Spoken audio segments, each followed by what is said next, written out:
In Munich, Germany, an old man is seen mumbling to himself in his bathroom mirror. When the camera pans around the small flat, an identical version of this man named Ralph is seen dead in his living room. The live version is Jackal. Jackal is a master of disguise assassin. He has assumed Ralph's identity. While wearing Ralph's employee keycard, Jackal is practicing speaking like Ralph. He goes to Ralph and takes out a pack of cigarettes from Ralph's pocket, puts it in his pocket, and leaves. Later that same night, we see Jackal as Ralph entering a building owned by Manfred Fest. Manfred is a prominent magazine political figure who's in the running to be the next German chancellor. The guard greets Jackal and tells him that he is late again. The guard asks about the new backpack that Jackal is carrying, hinting that there is something unusual about it. Jackal stops and turns to look at the guard for a second and continues walking away without saying a word. He makes his way through the building by using Ralph's keycard. Elevator. Jackal reaches the top floor of the building, where a guard greets him. Jackal asks the guard if anyone is here tonight. The guard informs him that only Mr. Elias Fest and Jennifer are inside. Elias is the son of Manfred Fest. Jackal looks at Elias and Jennifer arguing in a room and makes his way to another room to clean. While in the room, he takes out a gun from his backpack. Suddenly, Jennifer enters. Jackal turns around and shoots her with a silent gun. The guard suspects something and goes to Jackal. Jackal shoots this guard and proceeds to Elias Fest through the glass window. Elias narrowly escapes and runs down the stairs. Jackal chases him and shoots Elias in the leg. Elias begs for his life. Jackal spares Elias's life and runs to the roof of the building. Jackal reaches the roof and throws a smoke bomb on the street. Using a rope tied to the top of the building, he gets down and flees from the scene. After that, Jackal enters a room and starts to peel off his carefully applied makeup and mask. Jackal is revealed to be a much younger and completely different man after removing the mask. The following morning, Jackal skillfully assembles a rifle in his room. He gets in position and tests his rifle with a couple of quiet shots on the wall of St. Elizabeth Hospital. After that, Jackal calmly awaits his target's arrival. Meanwhile, Manfred Fest is on his way to St. Elizabeth Hospital to visit his injured son. In the car, Manfred links the assassination attempt to his controversial anti-immigration opinions. Manfred enters the hospital entrance and sees a big crowd protesting him and shouting anti-Fest slogans. Security takes Manfred to the door. As Manfred approaches the hospital doors, Jackal takes aim from afar and shoots. After a few seconds, the bullet reaches Manfred's head and kills him. Immediately, security manages to spot the location where the sniper might be. Jackal remains calm and swiftly packs his weapon in a briefcase. He plants a bomb in his room and leaves. The officer asks him to open the trunk. As Jackal opens the trunk, the officer sees a small box inside there and asks him to open it. He opens the box to show the officer his chess set that he bought earlier that day. The officer lets Jackal cross the border into France with no suspicion. The next morning, Jackal enters a cyber cafe near a train station in France. He goes into the dark core browser and logs into his account. He texts asking for his payment for the job done in Munich. He gets a text back telling him to wait 24 hours. Suddenly, another message appears offering him 10 million euros assignment. He agrees to meet to further discuss the job. He gives the location of the meeting and after that, leaves the cafe. In the next scene, Jackal goes to Lake Malar in Sweden. There he meets a woman without revealing his face. Jackal asks her to give him the name of the target. The woman tells him that she wants him to kill Old Dag Charles, also known as UDC. Jackal tells her to increase the payment to 100 million euros for this assignment. The woman says that she will have to consult her colleagues. Hearing this, Jackal leaves. After that, Jackal arrives at his home in Cadiz, Spain. Assassination of Manfred Fest. She looks at the details of this case. She is shocked to see that the sniper took a single precise shot from a huge distance of 3,815 meters. Shortly after, she attends a meeting in the office. In the meeting, Werner Lechner, a representative from German intelligence, is also present through a video link. Lechner is briefing the MI6 agents about the aftermath of Manfred's assassination. When asked by Bianca, Werner tells her that no rifle was found on site. They also watch the security footage where the suspect is leaving with a small briefcase. Bianca informs them that the briefcase is not big enough to carry even the smallest rifle. She tells them that the rifle could be custom-made with the two-part barrel. She mentions Norman Stoke, an Irish gunmaker who has been rumored to be working on such a design for years. She tells that Norman has been wanted and on the run since 2018. She argues that Norman could be the only person capable of creating such a rifle. Her seniors doubt her, but she insists that Norman could lead them to the assassin. After the meeting, Bianca is called in private by her superior Isabel. Isabel asks Bianca how she plans to track down Norman. Bianca tells Isabel that she has an asset in Belfast by the codename of Sparrow. Isabel asks her to find this Norman guy. Later that day, Bianca arrives at a supermarket in Belfast to meet her asset named Allison. Allison tells Bianca that if her husband Larry are talking to Bianca, she will be in trouble. Allison's husband, Larry, is the brother of Norman Stoke. Biance asks Allison to provide her with Norman's information quickly. Allison requests Bianca to give her some time to find out Norman's current whereabouts. Bianca insists that she wants the information tonight and leaves. At night, Bianca keeps waiting for Allison's text but does not receive any text from her. The next morning, Bianca's supervisors ask her if she has been able to find out Norman's location. Biance says no and tells them that they need to change the tactic to locate Norman. She requests them to give her the details of Allison's daughter named Emma, who is a student here in London. Her supervisors hesitatingly agree. In the next scene, Biance reaches a protest where people are chanting UDC and demanding the truth about money. Bianca sees Emma in the protest and asks the police officer to get her. The police officer arrests her for causing an obstruction and takes her to the station. At the police station, Emma asks a lawyer. The police officer tells her that she can only call her mother and put her in a cell. After some time, the police officer calls Bianca and tells her that Emma is having a cardiac arrest. Bianca quickly arrives and puts Emma in the ambulance. In the ambulance, Bianca tries her best to revive Emma, but Emma dies in the ambulance on her way to the hospital. The next morning, Bianca gets a call from Allison. Allison accuses Bianca of putting her daughter in jail. Allison accuses Bianca of arresting her daughter after she failed to provide Norman's information.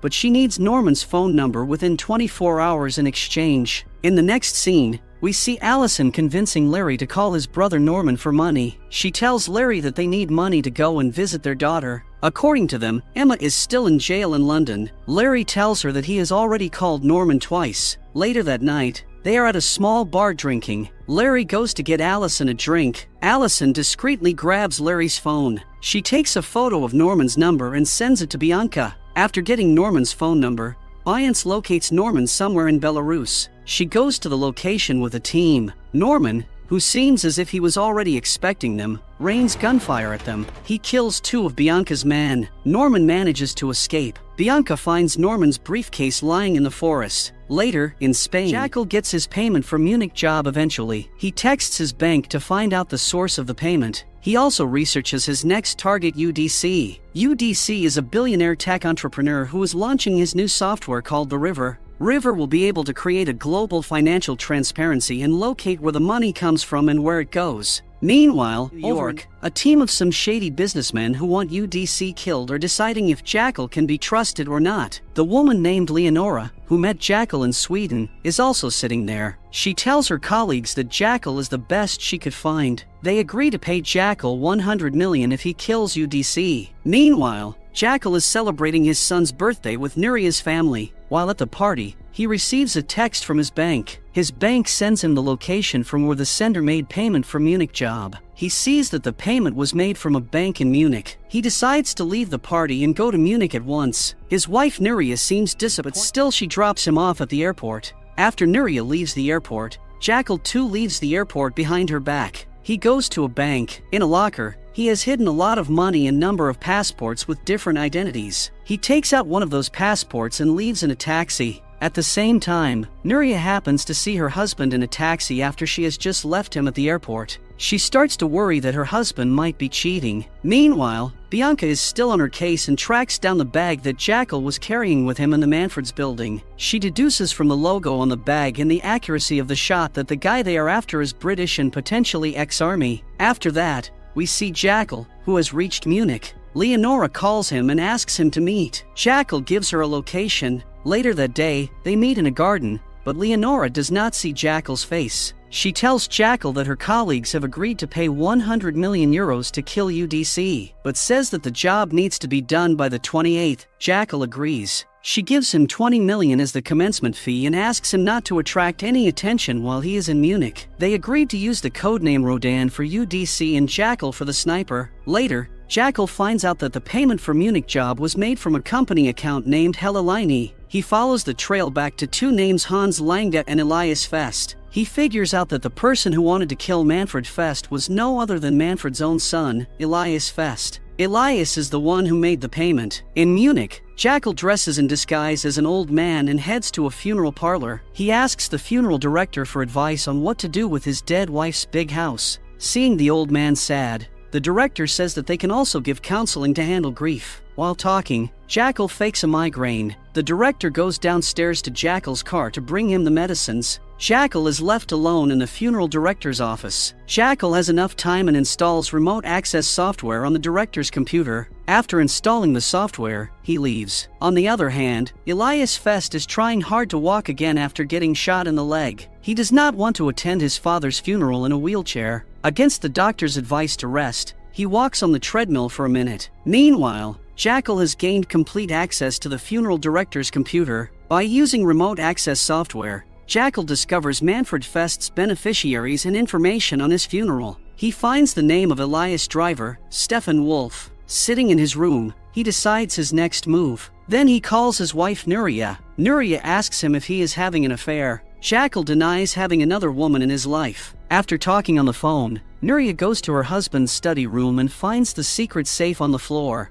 She tries combinations, but it does not open. After that, Nuria starts looking at the blueprints of the house. She also manages to find a locked hidden room in her husband's closet. With the help of her brother and mother, Nuria opens the door and goes inside. To their surprise, they find a huge amount of money, fake passports, guns, and prosthetics in the room. At the same time, Jackal is watching them through a security camera installed in the room. In the next scene, Jackal poses as the Elias Fest. He kills Stefan Wolf, who is the real driver, and steals his car. The following morning, Elias gets in his car to go to his father's funeral. He does not know that Jackal is the one driving his car. While on the road, Jackal shoots a guard in the car and kidnaps Elias. Jackal speeds through the streets of Munich. Once they are alone, Elias confesses to hiring him to kill his father. He tells Jackal that he was angry about getting shot in the leg, and that is why he withheld the payment. Security personnel hear all about this on the phone. Elias offers money to spare his life, but Jackal says it is not Nuria and asks her to join him in Paris. He tells her that he wants to talk to her about something important. Nuria, who is worried after finding guns in the hidden room, hesitatingly agrees. Later that day, Jackal erases all the evidence from his car and gets a room in Paris. In the room, he gets ready to meet Nuria. Soon after, Nuria knocks at the door. Before Jackal could say anything, she slaps him across the face and demands the truth. Jackal tells her that he is a troubleshooter. He explains that big companies hire him when they have a problem and want it solved using industrial espionage. He tells her that his work can be illegal sometimes and he has to use false identities. He again lies to her by saying that he does not kill anybody. He assures her that he never lied about loving her or their son. Nuria gets afraid about his dangerous life that could harm their family. 2. He assures Nuria that after his current job, they will have enough money to live the life that they want. Meanwhile, the New York team is upset after finding out that Jackal is the one who killed Elias Fest. They had given specific instructions not to attract any attention towards him, but after finding out that Jackal killed Elias because Elias failed to pay up, they are impressed. Jackal arrives in Tallinn. He goes to an arena to attend a concert. It is the same venue that UDC is expected to use for the launch event in a few days. During the concert, Jackal starts to search for ideal spots from where he can shoot the target. Jackal in on the roof. However, soon, the roof moves, leaving him dangling from electrical cables. He is dangerously close to his death. His phone drops into the crowd below. He manages to get himself up on the roof again. After the concert, Jackal retrieves his phone with the help of a worker there named Rasmus. Later, Jackal reaches his hotel room. He is shocked Leonore already waiting for him inside. She finally sees Jackal's face for the first time. After tracking Jackal down in Tallinn, Leonora warns him not to get on the wrong side of the clients. She tells him that they are more powerful than anyone he knows. To prove she's serious, she tells him that she knows about Norman Stoke. Urging him to succeed, she informs him that she'll now be on his tail until the mission to kill UDC is complete. After that, we see Bianca show her superiors the briefcase retrieved from Norman Stokes. She takes out its parts and assembles them to make a rifle. She tells them how the briefcase is holding a sniper rifle in disguise. Bianca tells them that Manfred's killer, 2 must have hidden his rifle in such a bag. Isabel tells Bianca that the operation to catch Norman is still on. After that, Bianca asks her colleague Damien to go to the military and get a list of all the past and present snipers who could have made the shot that the killer made. After her meeting, Bianca is called by Carver into a quiet room. Carver psychoanalyzes her. He tries to find out if Bianca has tipped Norman before reaching Norman's address in Belarus. Bianca assures him that she did no such thing and leaves the room. Later that morning, Bianca's superior, Osita, calls her and asks her to meet him. She goes to a public place to meet Osita. He tells Bianca that there is a mole in the agency who tipped Norman. He advises Bianca to keep her circle of shared information to a minimum. While in the office, Damien gives Bianca the list of snipers he got from the army. Bianca asks him to research about their whereabouts at the time of Manfred's death. At the same time, Bianca's other colleague comes. She tells Bianca that she recovered a number in Norman's phone who called Norman many times before the day of Manfred's death. She tells Bianca that the name of the caller was a code name called Jackal. After that, Osita takes Bianca to a quiet room. Osita tells her that, according to his sources, someone has hired Jackal for another kill. He asks her if she knows anything about a certain Rodan. She tells him that Rodan could be Jackal's next target. Osita leaves by saying that they need a breakthrough soon.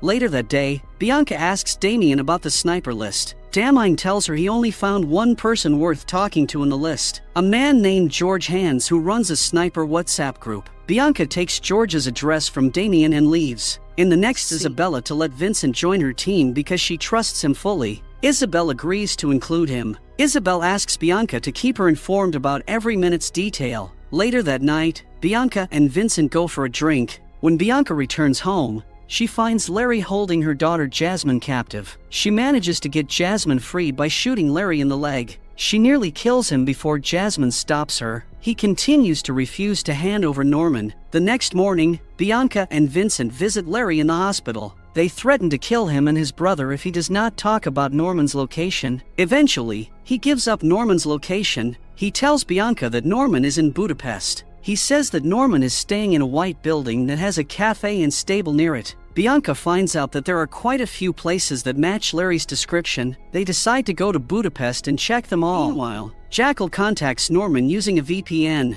Jackal tells Norman that he needs some custom-made weapon for him that could pass the metal detector. Norman replies by saying that right now his hand is injured badly. He says that he can't build a weapon without someone's help. Jackal offers to help him. Norman agrees. In the next scene, Jackal arrives in Budapest. Soon after, Norman picks him up in his car and brings Jackal to his place. The rifles at Norman's place make Jackal remember his army. Jackal shows Norman the design he made of a metallic boot. Jackal tells Norman that they can hide the rifle in this boot to pass through security. Norman finds this idea brilliant. Norman tells him that it will take 12 to 13 hours for the programming and then 3D printing of this weapon. Soon after, they both get to work. Later that evening, discuss what went down in Belarus. Norman shares that he was shot by a black British woman while there. Norman says he doesn't know who tipped him off. He tells Jackal that he got a warning from an anonymous number. Jackal accuses Norman of lying to him. He warns Norman to remain discreet. The next morning,